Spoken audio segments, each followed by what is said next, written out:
In this lecture, we will start with look ahead carry adders. Before we start this topic, let me review the operation of 4-bit binary adder that we already designed in our previous lectures. The 4-bit binary adder was constructed using 4 full adder blocks. Here, if we provide A equals to A0, A1, A2, A3, and B equals to B0, B1, B2, B3. These are two 4-bit binary numbers. If we add these two numbers, we'll get this summation S0, S1, S2, S3 and C out as carry output. The result will be in binary. Here we can see the input data A and B are parallel. That means the inputs are given simultaneously. But in this full adder, are we getting all the outputs at the same time? Let us analyze the operations. Then it will be clear to all of us.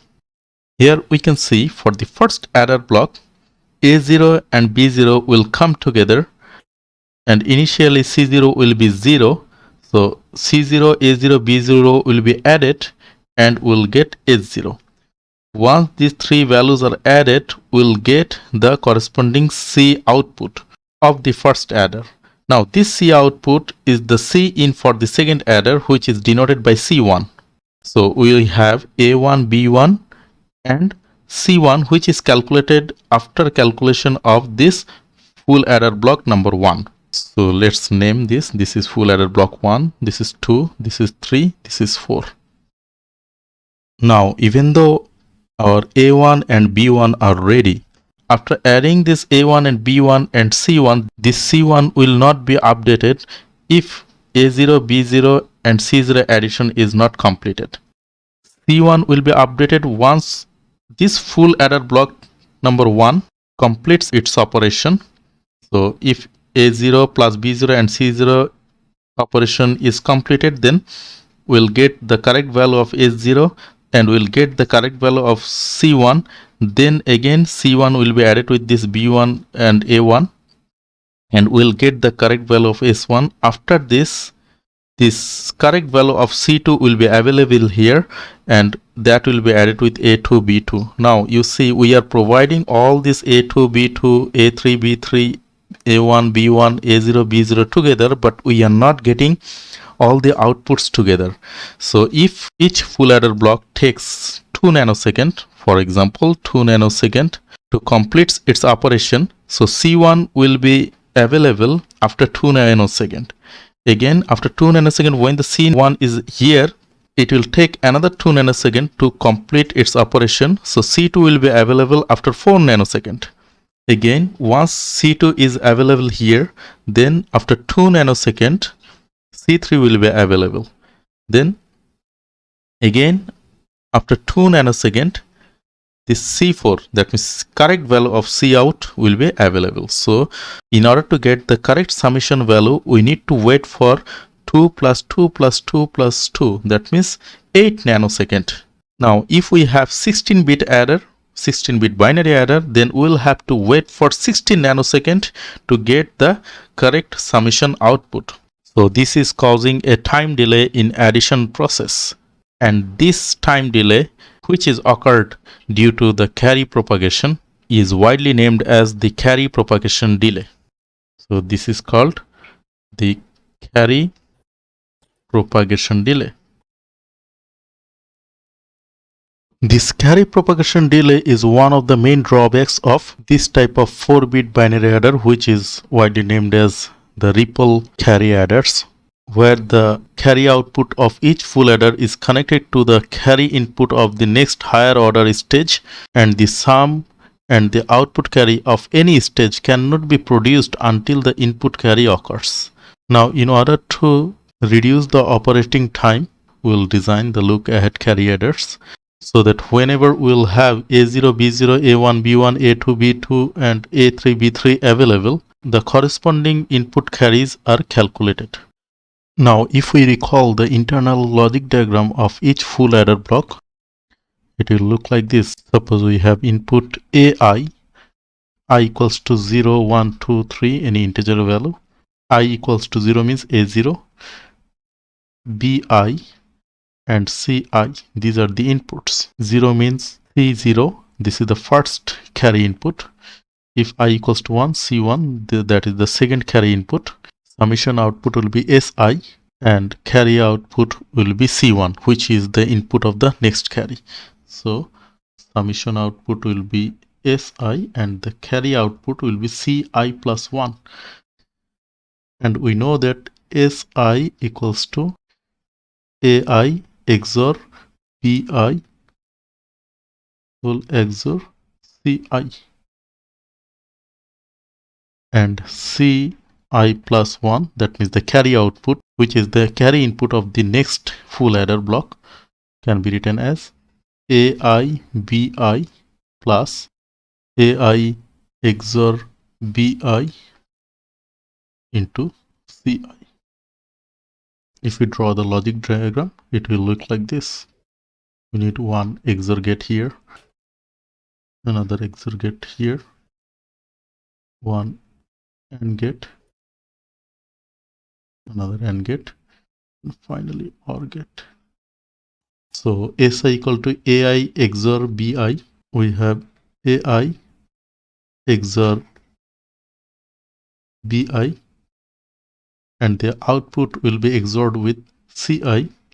So we can write here, this is CI, and this will give us SI. For CI plus 1, AI BI, we can take input from here, AI BI. This output will be ORed with AI XOR BI, which is available here, AI XOR BI. That will be multiplied with CI. We have CI here, and the output will be ORed here, and we'll get CI plus 1. These 2 points are connected. These 2 points are connected.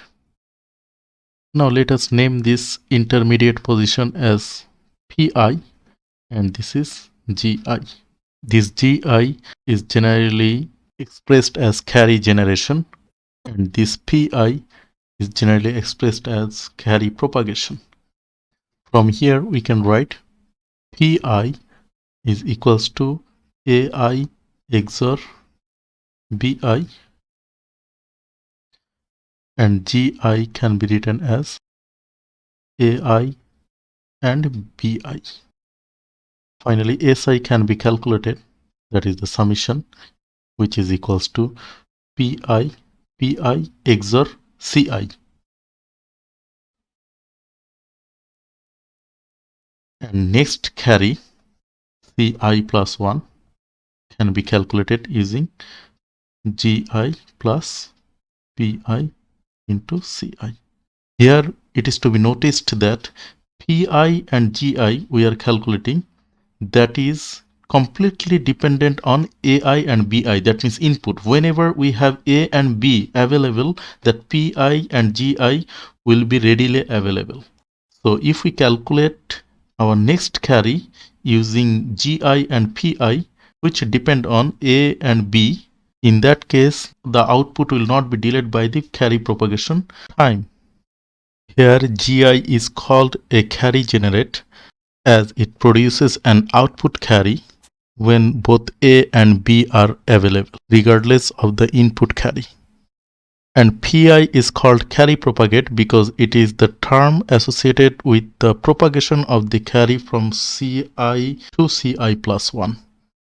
Now let us write the Boolean function for carry output of each stage and substitute for each CI its value from the previous equations. For example, we can write C1 equals to, from here C1 will be, that means I equals to 0, G0 plus P0 into C0. So we can write G0 plus P0 into C0. This is the value of C1. And we know G0 and P0 directly depends on A0 and B0. If we have A0 and B0, from here we can figure out the value of G0 and P0. Next, C2 can be written as G1 plus P1 into C1. Now this C1 can be substituted by this value. We can write G1 plus P1 into G0 plus P0 C0, which can be written as G1 plus P1 G0 plus P1 P0 C0. Next, C3, which is this value, can be written as G2 plus P2 C2, which can be written as G2 plus, we can put the value of C2 from here, G1 plus P1 G0 plus P1 P0 C0, which can be written as G2 plus P2 G1 plus P2 P1 G0 plus P2 P1 P0 C0. Finally, C4 can be written as G3 plus P3 C3, which can be written as G3 plus P3, and the value of C3 can be taken from here, which is equal to G2 plus P2 G1 plus P2 P1 G0 plus P2 P1 P0 C0, which can be written in this format G3 plus P3 G2 plus P3 P2 G1 plus P3 P2 P1 G0 plus P3 P2 P1 C0. Here C1 will be taken from this input, C2 will be taken from this input, C3 will be taken from this input, and C4 will be calculated from these values. We can see C4, for example, depends on G3, P3, G2, P3, P2, G1, P3, P2, P1, G0, and C0. All the P's and G's are available whenever we have input value A and B available. That's why for the last full adder block, we do not have to wait for the carry to be propagated. Now let us draw the logic diagram. Here we have 4 full adder blocks. Now instead of taking the C1 input from the previous full adder block, the C1 will be fed using this equation, C1 equals to G0 plus P0 C0.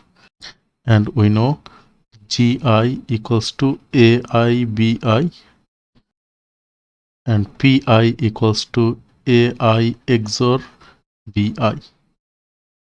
So G0 will be A0 into B0. We need to take A0 into B0. They will be ANDed, and P0 into C0. So P0 equals to A0 XOR B0. A0 B0. They will be XORed. This is G0 here. G0 plus P0 into C0. We have P0 here. P0 into C0. So let's take input from here. Here we will get P0 into C0. This will be passed through an OR gate, and that will be connected with C1. This is the C1. And another input of the OR gate will be taken from here, and this will be connected here. Next, input C2. C2 can be calculated using G1 plus P1 G0 plus P1 into P0 into C0. Here G1 equals to A1 into B1. So we can write A1 into B1. They are connected. They will be passing through AND gate. Here they are connected. Also this is connected. Next P1, A1 XOR B1. Here we have G1. Here we have P1.